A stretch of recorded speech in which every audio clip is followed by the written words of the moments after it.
So it's me back here from the Caribbean, US Virgin Islands, St. Croix, in our crazy tiny home project with a shipping container beachfront after buying the land. And today I had a shower with a beautiful girl.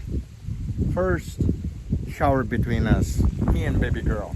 Now she's the baby box, not shit box anymore, because she's doing great. I found some issues with leaking in the roof, in the sunroof, but it's doing great. The car is working fine. We're gonna need to adjust and fix, but here we go. First shower with baby box, and everything is working fine for now.